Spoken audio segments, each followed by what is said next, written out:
Shalom,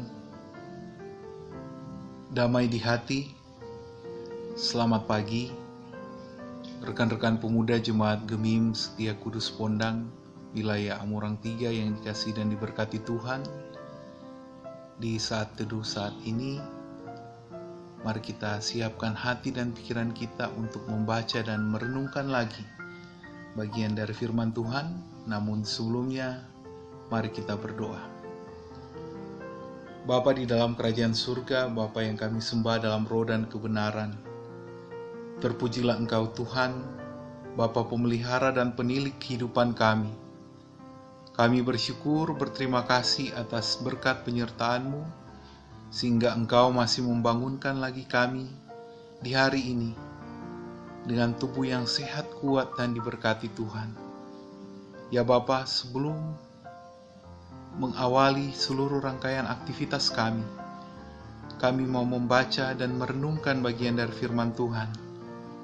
Biarlah Engkau yang menuntun kami, menguasai hati dan pikiran kami, agar firman yang akan kami baca dan renungkan sebentar boleh mendapat bagian indah dalam kehidupan kami. Ini doa dan permohonan kami hanya di dalam nama Tuhan Yesus kami berdoa. Amin. Pembacaan kita di hari ini terdapat di dalam Kitab Kudus Perjanjian Baru, Filipi pasal 4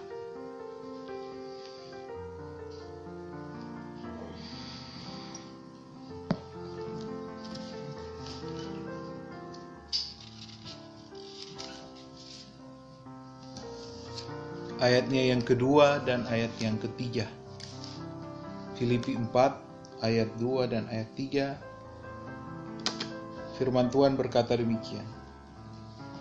Euodia kunasihati dan Sintike kunasihati, supaya sehati sepikir dalam Tuhan.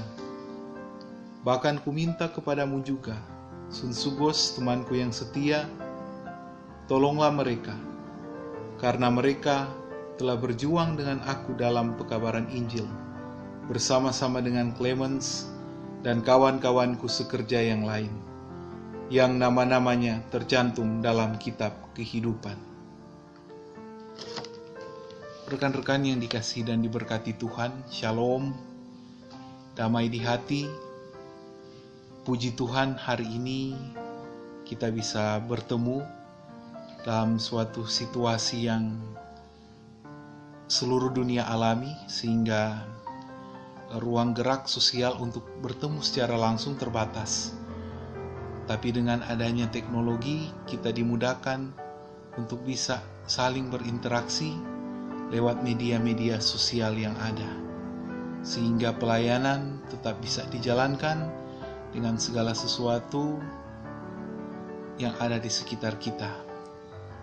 Di hari ini, perenungan di hari ini diberi judul Masalah adalah bagian dari kehidupan. Setiap manusia, siapapun kita, tak pernah luput dari yang namanya masalah atau pergumulan.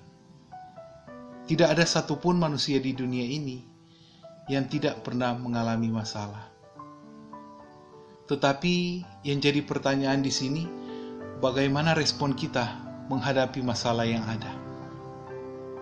Nah, sebelum kita menjawab pertanyaan itu, kita lihat kembali pembacaan firman Tuhan yang kita sudah baca tadi dalam Filipi pasal 4 ayat 2 dan 3, di mana jemaat mula-mula pada saat itu diberikan motivasi oleh Rasul Paulus, karena ternyata di dalam jemaat ada perpecahan yang terjadi antara dua tokoh wanita di situ, yaitu Euodia dan Sintike. Dan perpecahan ini menjadi salah satu masalah dalam kehidupan pelayanan pada waktu itu. Dan di sini Rasul Paulus memberikan motivasi kepada kawan-kawan sekerja, kawan pelayanan yang lain, agar bisa saling tolong-menolong. Teman-teman yang dikasihi dan diberkati Tuhan, kembali ke pertanyaan tadi tentang masalah. Setiap kita pernah mengalami yang namanya masalah. Tetapi bagaimana respon kita untuk menyikapi masalah itu? Ada orang yang meresponnya dengan cara yang kurang tepat. Ada orang yang ketika diperhadapkan dengan masalah, apalagi dalam pelayanan, malah marah. Yang lebih parah lagi, ada sikap-sikap yang Doranje bilang maraju. Bukan cuma marah, tapi maraju.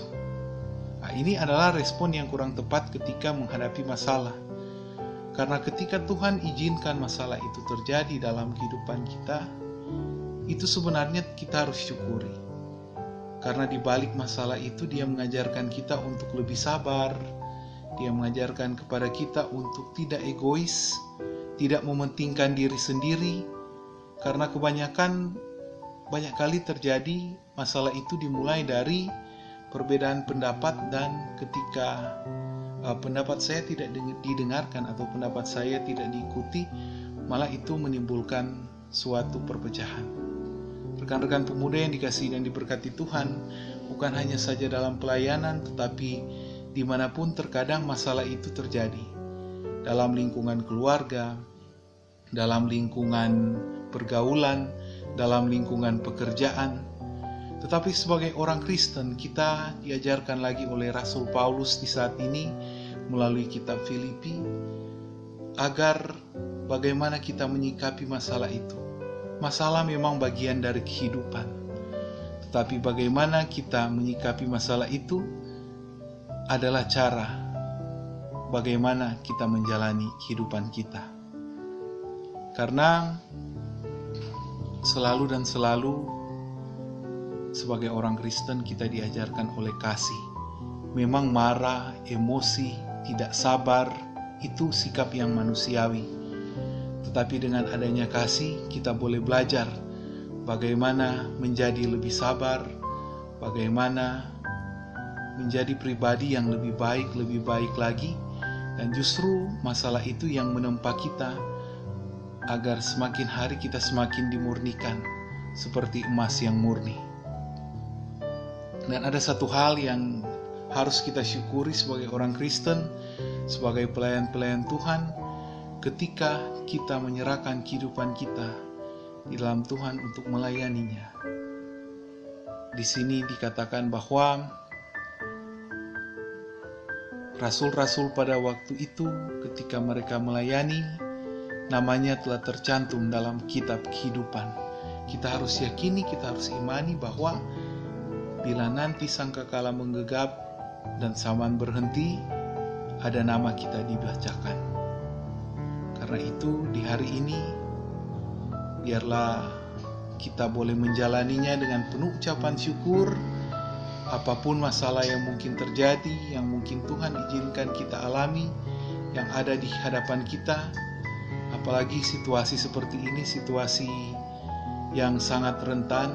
Artinya dampak COVID-19 itu bukan hanya berpengaruh saja dalam kehidupan kesehatan secara klinis, tetapi juga secara psikis dan sosial dan dampak-dampak yang lain. Secara ekonomi banyak pemuda-pemudi yang di PHK, yang kehilangan pekerjaan, yang harus dirumahkan. Juga ketika ada yang berwirausaha mungkin berbeda ketika masa sebelum COVID dan masa saat ini. Ya, tetapi ini bagian dari masalah yang seperti tadi, kita yakini bahwa ini untuk menempa kehidupan kita agar lebih baik lagi. Ke depan mungkin akan ada atau kita akan memasuki era new normal, di mana harus memperhatikan protap-protap kesehatan yang ada. Mari orang semua pemuda Gemim yang ada di wilayah Amurang 3, terlebih khusus Jemaat Setia Kudus Pondang, torang jaga torang pe kesehatan, torang laksanakan protap dengan baik, torang tingkatkan torang pe iman dan imun, agar ketika berkat Tuhan atau kuasa Tuhan terjadi dalam kehidupan kita, ada amin di situ. Sehingga masalah apapun yang kita alami, yang mungkin terjadi, kita akan tetap kuat menghadapinya. Jadi sekali lagi, mari kita jaga imun kita, tingkatkan iman percaya kita, dan pasti ada. Amin. Demikianlah perenungan di hari ini. Semoga boleh menjadi berkat dalam kehidupan kita semua. Mari kita berdoa. Tuhan Yesus, Bapa di dalam kerajaan surga, terima kasih untuk berkat-Mu kami boleh membaca dan merenungkan lagi bagian firman menjadi santapan rohani bagi kami di pagi hari ini, untuk memberikan kekuatan bagi kami dalam menjalani tugas aktivitas tanggung jawab kami. Kau kiranya memberkati kami di setiap aktivitas kami, agar ada dalam penyertaan dan pemberkatan tangan Tuhan. Demikian juga dengan pemuda Gemim Setia Kudus Pondang. Ini doa kami, dalam nama Tuhan Yesus kami berdoa. Amin. Terima kasih teman-teman. Kiranya Tuhan memberkati kita semua, dan selamat kita beraktivitas di pagi hari ini dan di sepanjang hari ini. Salam obor pembangunan.